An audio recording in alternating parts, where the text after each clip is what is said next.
अनैतिक संबंध आणि गुन्हा या दोन शब्दांमध्ये जरी यमक नसलं तरी अर्थ मात्र एकच आहे. कारण जिथे संबंधाच्या सीमा ओलांडल्या जातात तिथे गुन्ह्याची सुरुवात होतेच. 2025 हे वर्ष पुरुषांसाठी खरोखरच धोकादायक ठरत आहे. स्त्रियांच्या वाईट प्रवृत्तीचा आलेख सातत्याने चढतच आहे.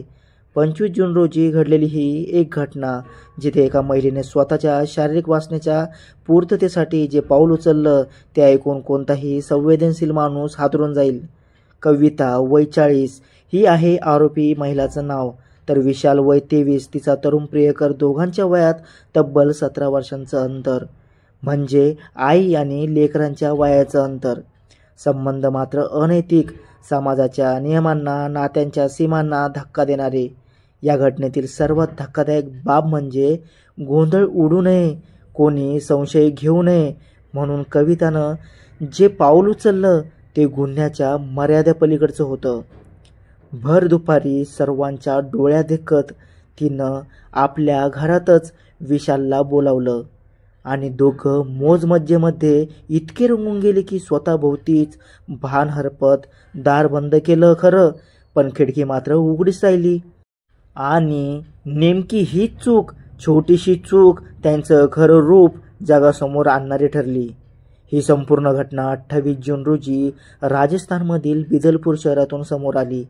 एक प्रकरण जे फक्त नैतिकतेच्या सीमेलाच गालबोट लावणारं नव्हे तर माणुसकीच्या कल्पनेलाही हादरवणारं ठरलं. ही घटना चर्चेचा विषय ठरली आहे कारण पोलिसांनी फक्त मिरची पावडरच्या आधाराने प्रकरण उघड केलं. झालं असं की मुकुंद वय 50 हा व्यक्ती 3 दिवसापासून बेपत्ता आहे अशी तक्रार त्याच्या भावाने पोलिसात दिली. विशेष म्हणजे तक्रार करताना त्याची पत्नी कविता सुद्धा पोलीस स्टेशनमध्ये उपस्थित होती. पोलिसांनी तक्रार नोंदवून शोध सुरू केला. 2 दिवस कसून चौकशी झाली पण काहीच हातात लागलं नव्हतं. शेवटी 28 जून रोजी पोलिसांनी त्यांच्या घरची पाहणी केली. तिथेही काही ठोस पुरावा मिळाला नव्हता. परंतु पोलीस जर त्या घरातून खाली हात परत गेले असते तर प्रकरण उघडं झालं नसतं. पोलिसांनी पाहिलं की बेपत्ता मुकुंदच्या खोलीत मिरची पावडर सांडलेली होती. घरात मिरची पावडर पाहून पोलिसांना कविता हिच्यावर संशय आला. पोलिसांनी तिची कसून चौकशी केली. दरम्यान आरोपी महिलेनं अतिशय छान पद्धतीने पोलिसांना उत्तर दिलं. परंतु पोलिसांना आरोपी कोण आहे हे लक्षात आलं होतं. त्यांनी एक डाव रचला. पोलीस परत गेले आणि 1 तासानंतर परत येऊन धाड मारली. घरात शिरून पोलिसांनी सर्वात आधी तिच्या मोबाईल हातात घेतला. हे का केलं हे सांगताना तेथील अधिकारी देशमुख म्हणाले, आम्ही परत गेल्यावर ती काहीतरी चूक करेल असं आमच्या लक्षात आलं होतं आणि तसंच झालं.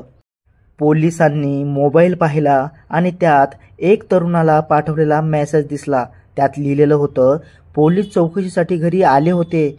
यावरून पोलिसांनी तिची पुन्हा चौकशी केली. त्यानंतर तिने कबुली दिली, मुकुंदने मला प्रियकरासोबत पाहिलं आणि गोंधळ घालायचा प्रयत्न केला. प्रियकर विशालने त्याला मारहाण केली आणि मग कविताला वाटलं बातमी बाहेर गेली तर आपण अडचणीत येऊ. दोघांमध्ये मारहाणी दरम्यान कविताने मिरची पावडर हातात घेऊन नवऱ्याच्या डोळ्यात टाकली. त्यामुळे डोळ्यात आग होऊन त्याला दिसेनासं झालं. तोपर्यंत या दोघांनी ओढणीच्या साह्याने मुकुंदचा गळा आवळून खून केला. मृतदेह गाडीत टाकून 30 किलोमीटर अंतरावर नेऊन एका निर्जन विहिरीत फेकून दिला. अशा प्रकारे बायकोच्या अनैतिक संबंधामुळे एका निर्दोष नवऱ्याचा जीव गेला. अनैतिक संबंध खरंच काळ बनून आले आहेत. शरीरासाठी केल्या जाणाऱ्या प्रेमात नेहमी निर्दोष व्यक्तीचा मृत्यू होतो. 2025 मध्ये अशा अनेक घटना आपल्या समोर आहेत. 2 दिवसाच्या प्रेमासाठी बायका नवऱ्याचा जीव घेत आहेत. हा कोणता जमाना आलाय? ही घटना केवळ धक्कादायक नाही तर समाजाला अंतर्मुख करणारी आहे. तुमचं यावर काय मत आहे हे खाली कमेंटमध्ये नक्की कळवा. अशाच सत्य घटनावर आधारित कथा पाहण्यासाठी आपल्या चॅनलला आजच सबस्क्राईब करा. कारण गुन्हा काहीही असो, शेवटी विजय नेहमी सत्याचाच होतो.